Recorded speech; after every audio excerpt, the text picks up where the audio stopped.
હાલમાં ડાંગ જિલ્લામાં વરસાદની પરિસ્થિતિ ખૂબ ગંભીર બની રહી છે. સતત વરસાદ ચાલુ હોવાથી સમગ્ર જિલ્લામાં નદી નાળામાં ખૂબ જ મોટા પ્રમાણમાં પાણી વહી રહ્યું છે, જેને લીધે હાલમાં 21 જેટલા કોઝવે ઓવરટોપિંગ થયા છે, એટલે કે બહુ વધારે માત્રામાં એના પરથી પાણી વહી રહ્યું છે.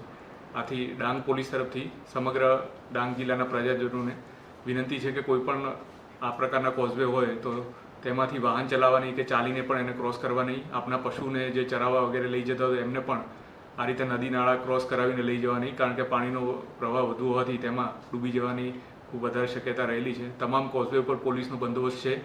પોલીસ આપને આ કોઝવે પર જતા રોકે તો તેમને સહયોગ આપીને આપ આ પ્રકારના કોઝવે કે અન્ય રસ્તા ઉપર ક્રોસ નહીં કરો. તે સાથે જ ડાંગના જે અંતરિયાળ રસ્તાઓ છે ત્યાં આગળ પણ લેન્ડસ્લાઇડ વગેરેનો ખતરો રહ્યો છે, તો કોઈ પણ પ્રકારનું મૂવમેન્ટ કરતાં પહેલાં જે તે રસ્તાનું ધ્યાન રાખીને મૂવમેન્ટ કરવી, વાહનોની ગતિ ખૂબ ઓછી રાખવી, હેલ્મેટ અને સીટ બેલ્ટનો ઉપયોગ કરવો, તેમજ ડાંગના જે અન્ય પ્રવાસી સ્થળો છે ત્યાં આગળ પણ ઊંડા પાણીના જે ધોધ વગેરે જતા હોય ત્યાં એવામાં પ્રવેશ કરવો નહીં, અને પોતાની ખૂબ જ કાળજી રાખીને કોઈપણ પ્રકારની જરૂરિયાત જણાય તો 100 નંબર ઉપર તેમજ ડિસ્ટ્રિક્ટના ડિઝાસ્ટર કંટ્રોલ રૂમના નંબર ઉપર તાત્કાલિક કોલ કરીને આપ તંત્રની સહાયતા મેળવી શકો છો.